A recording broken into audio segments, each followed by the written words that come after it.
Hey everyone, my name is Kristen and I'm currently in my 3rd semester of nursing school, and today is my very first peds rotation. So I'm hopefully gonna be able to take you along today. I am currently leaving. I have to be at and ready at my clinical site at 6:50. So let's, get this video started.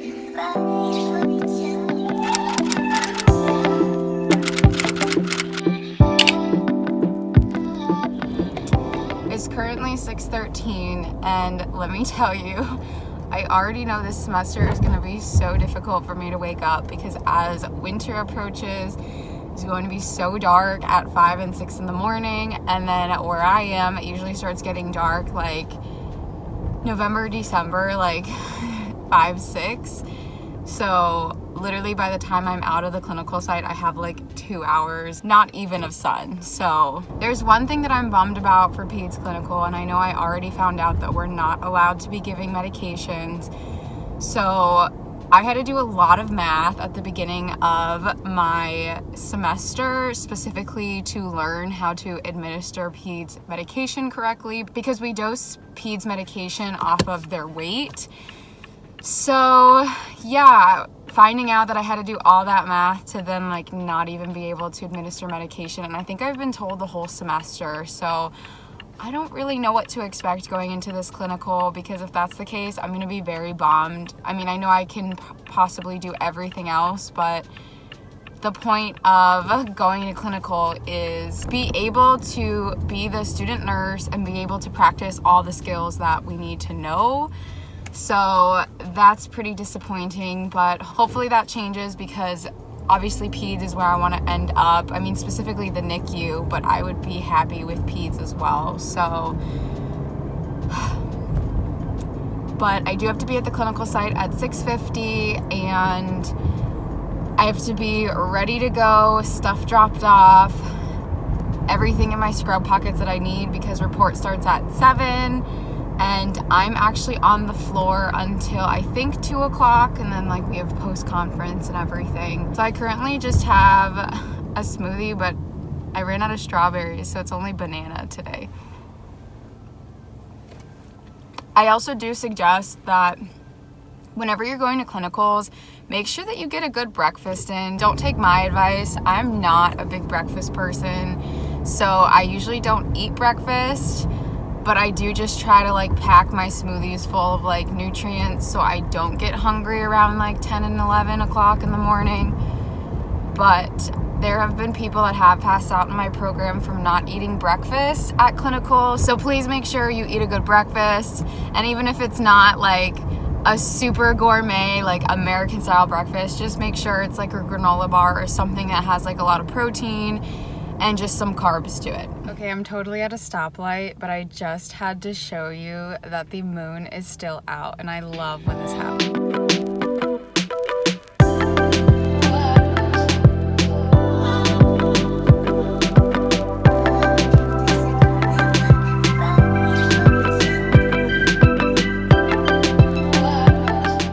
Officially done with my peds rotation today.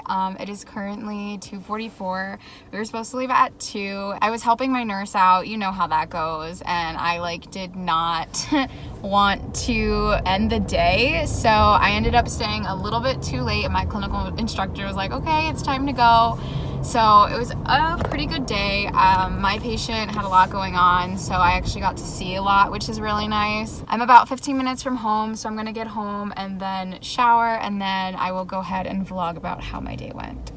Alright, so I do just want to say that this is just a vlog. I'm mainly just going to be talking about my day, probably going in and out about how my classes are going as well.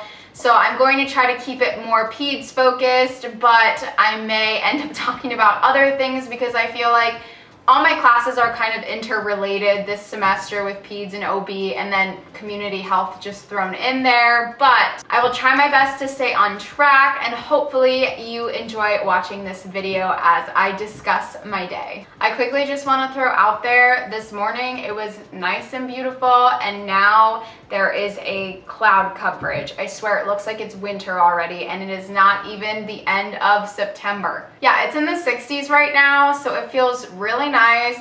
It's just, I really wish the sun was out because I love sunshine. And obviously living up north is probably not the best place for sunshine considering I'm from Florida and I have sunshine at home, but I don't know, I just needed a change, hence why I decided to move up north. I also do just want to know if y'all are interested in watching like my morning routine, my night routine. I know I'm thinking about doing a study with me video like a night before an exam so you can kind of see how I prepare the night before.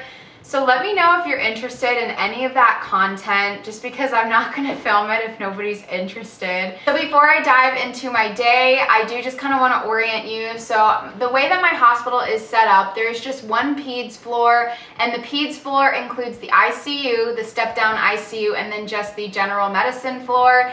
Now, I was just on the gen med floor working with the few patients that I had that day. So most of my day was very productive. I feel like I was on my feet for a good chunk of the day. I feel like my OB and my peds rotation honestly are very revolved around more observational experiences than actual hands-on clinical experience. I know my nurse and I were talking, and at any point where she was able to educate me on something, we were sitting there and discussing it back and forth.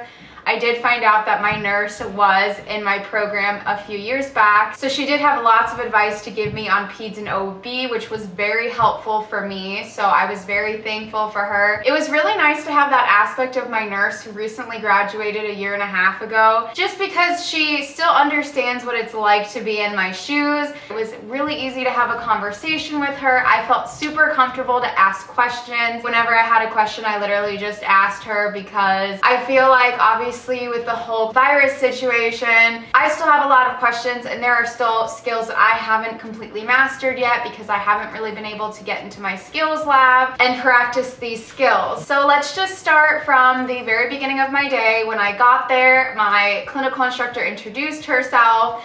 We ended up going into the conference room to listen to report, and report was just the night nurse speaking to every day shift nurse, and there was only one person giving report the whole time. It was a little bit interesting because I'm so used to it being one-on-one for report.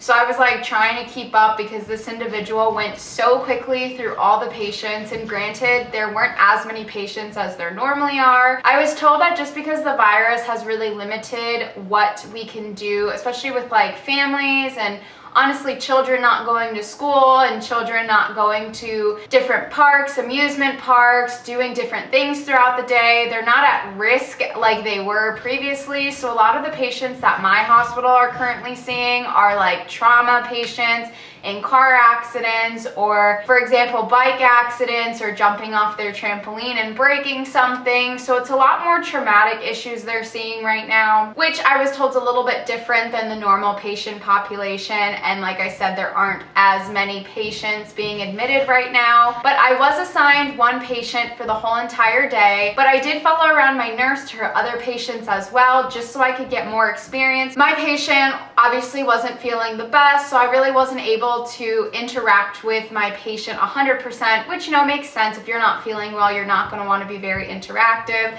So in that case, like I said, I did follow around my nurse, and I did go to her other patients' rooms just so I could definitely get more of that hands-on experience with her other patients as well. Now, after report, I did get to, like I said, meet my nurse. I talked to her, learned all about her background. I also did get to have a tour. Now, one of the first things she did was she handed us face shields. So my hospital provided us with these like heavy duty metal, like on top face shields. I was so thankful because I didn't have to purchase goggles or a face mask. But we are required now at my hospital to either wear goggles or a face shield, or they prefer both if you have both. But it does get very annoying when you have to carry around that face shield from room to room, so I will probably be switching to goggles later on. Now, during the tour, my clinical instructor just took us around to the different sides of the floor I was on, so the ICU, the step down, the gen med side. We also went into the utility closets, found out where the storage room is, where we can drop off like linens, where we can get new linens. Obviously, because I'm on a peds floor, we did get to play around with baby cribs and different size beds for the different ages of the patients. I also did get to play around with drawing up medication, just because it has been some time since I have actually practiced this skill. So we kind of just sat there and we role played a little bit, and we made up some scenarios of how I would draw up different meds. When I had some downtime too, I actually worked on that skill as well. So mainly what I did in the morning is I followed my nurse around, watched her get medications. We are not allowed to administer medications at my hospital. I don't know if that's going to change.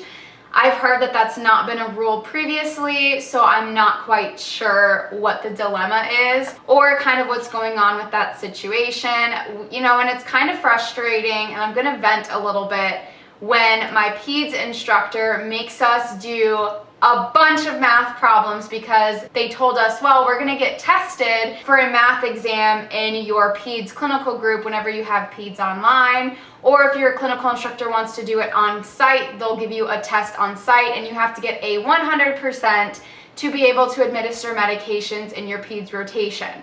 So I worked so hard before my very first day. I got my math packet mostly completed, and then I did extra math problems before actually the first day of school, just so I would go into my class prepared and feel confident in my math skills.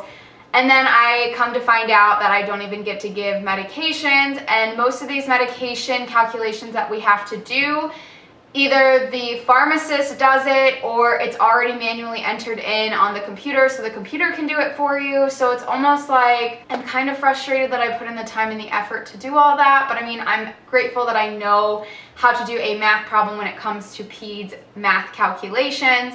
But, you know, I just really wish I could administer medication, because that is honestly mainly what I watched my nurse do the whole entire day. I didn't really get to do a lot of hands-on experience, and I'm sure if I knew more of my skills, like inserting and removing a Foley and like peri-care, and honestly just different skills like trach care, I feel like I may be able to be more hands-on.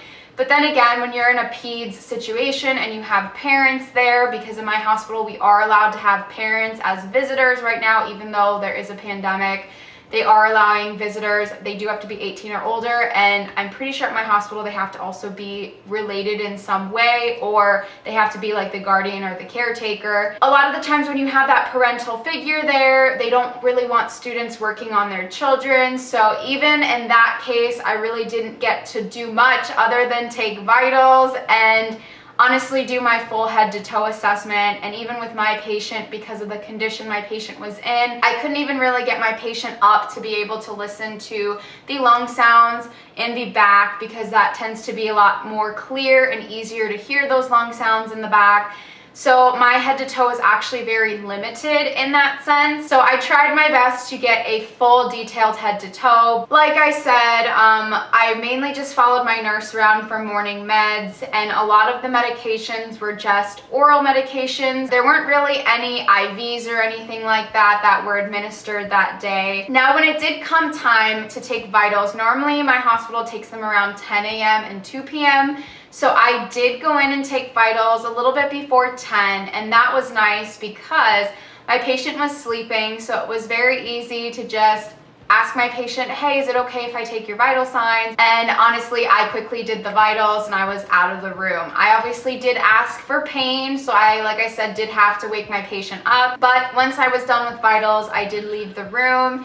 And of course, I went and I sanitized my DynoMap, which are automatic blood pressure machines that we have in the hospital. And after I took vitals, I kind of sat with my clinical group. I know me and my friend in my clinical group, we kind of talked for maybe like 30 minutes. So we were kind of just talking about like the program, how it was going, how we're getting acclimated, how our study routines are we changing anything up? Because I feel like this semester, I do feel a little bit more disorganized than I have in the past.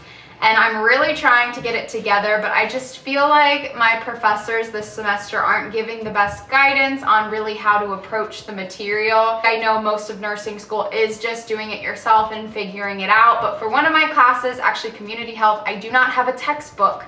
So this is where I kind of am confused on where the important information is coming from for my exams. And I know this is a little bit off topic, but this just kind of goes into, we were talking about how disorganized we kind of feel and what we're doing to get organized. So hopefully next week I will feel a little bit different. when it comes to talking in my videos on how I changed my organizational technique. So I definitely did have a little venting session at my clinical as well. So then after vital signs, we actually did go into my patient's room. There was a list of medications that we did have to give. And that is when I really wanted to focus on my head to toe assessment, because you kind of kill two birds in one stone by giving the medications and doing the head to toe. So I did go ahead and do as much as a full head to toe assessment that I could do. Like I said, I didn't get to do everything, but for the most part, everything was normal. And I remember afterwards, I did talk to my nurse a little bit about how she would approach the head to toe or how she would do it differently, just because I know my patient, like I said, I couldn't really move my patient that much, so it was more so, how do I learn and approach the situation the next time around when I go into it, just so I can be more adaptable to the situation. And then I did take some time because I haven't really been able to get into the online electronic health record. So I did have like an hour that I had to spend trying to get on so I could actually chart myself. Now I do just want to say, I know not all hospitals and even nursing schools will let you chart, but at my school we actually are allowed to chart if the hospitals give us permission. And I know at another one of the hospitals I'm going to be at for community, a lot of it is actually paper charting.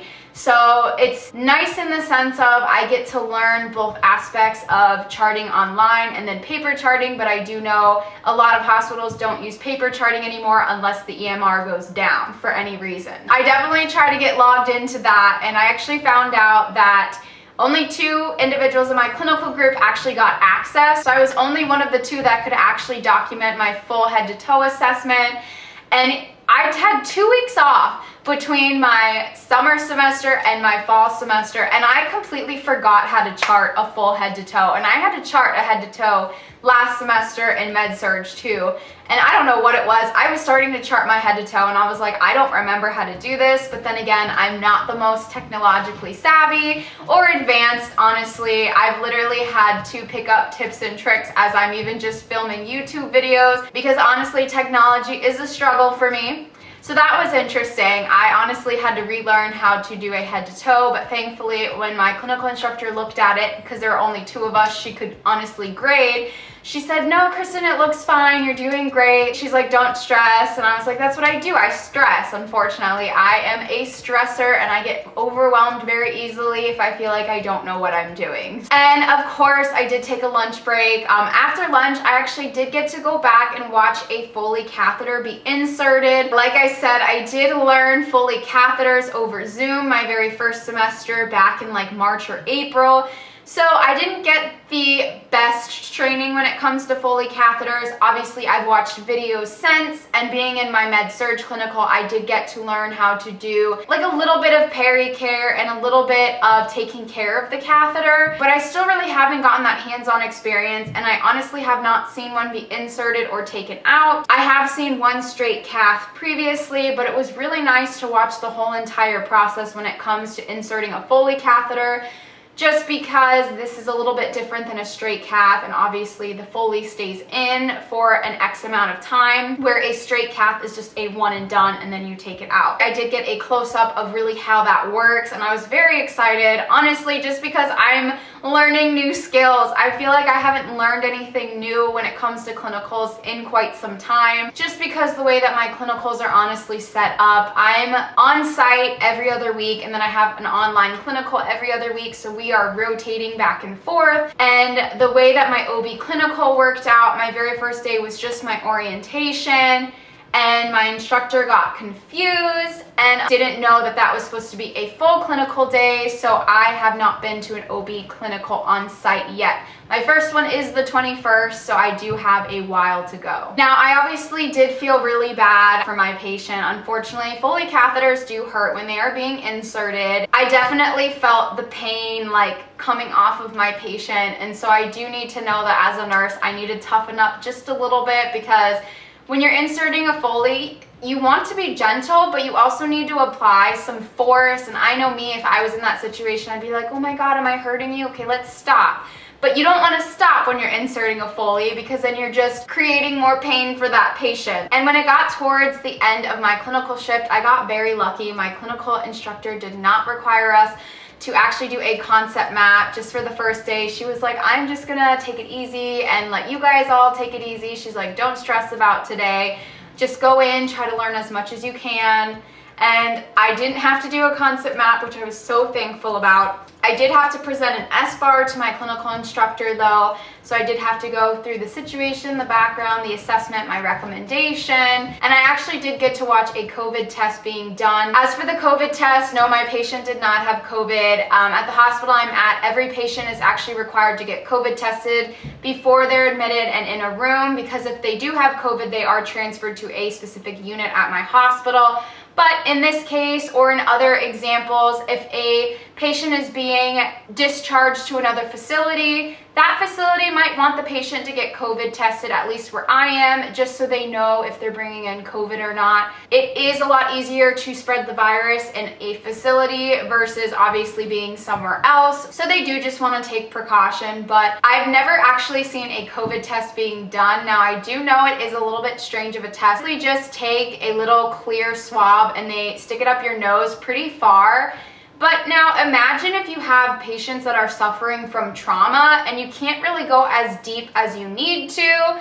That just makes the situation very complicated, let me tell you. How are you supposed to get the specimen you need when your patients are compromised in some way? So I still had a great day. I did get to learn a lot, experience a lot. I had great patients, their families were great. I talked to a few of them for a while. So in my downtime, I did get to learn a little bit about the patients I was working with and their family members, which is honestly really nice, because that's the part of my nursing job that I'm going to be so excited for, is really just making those personal connections and making somebody's day that much better just by a simple conversation. Now, as the semester goes on, if there's anything that is interesting that I can talk about my Peds rotation or OB rotation, I will go ahead and discuss it. I loved watching these videos about what nursing students do in clinical, just because I really wanted to get an idea of what my hands-on experience was going to be. Now, obviously, I will keep you updated on if I do get to administer medication, but if I don't, I will definitely let everyone know what I actually got to do in my Peds rotation, because a lot of it, like I said right now, is just observing. But of course, I'm staying positive and hopefully I get some good news, or hopefully I will get some really good experiences in the future. I do just quickly want to add in that I am still doing a giveaway that is open till September 15th at 11:59 Eastern Time. I will go ahead and link the video right here. I am giving away, thank you to Unbound Medicine, a 1-year free subscription to the Nursing Central application. It is a whole bunch of nursing resources that can be useful before, during, or after nursing school. And after that 1-year free subscription is up, that application is still yours to keep. So please feel free to enter. And if you do enter, good luck. And that is all that I have for you in today's video. Now, I do just quickly want to say, if there's anything that you'd like to see on my channel, please let me know. I'm kind of just going with the flow when it comes to filming videos, but if there's anything that you would like to see soon, go ahead and put it down in the comment section down below. Of course, put your questions, comments, concerns, anything like that in the comment section. I'm usually pretty fast on getting back to you if you need help. And of course, I'm always taking recommendations for any videos that you would like to see next on my channel. I usually do film my videos weekly, so normally if you have something that you want to see, I can get it out fairly quickly. Alrighty, so if you like this video, please don't forget to give it a thumbs up, and of course, don't forget to subscribe to my channel. I am so thankful of everybody that has subscribed so far. It's slowly growing, and I really hope we can all support each other throughout our nursing school journeys, because nursing school is not easy. Alrighty, and of course, I always just want to say good luck to you on your journey to become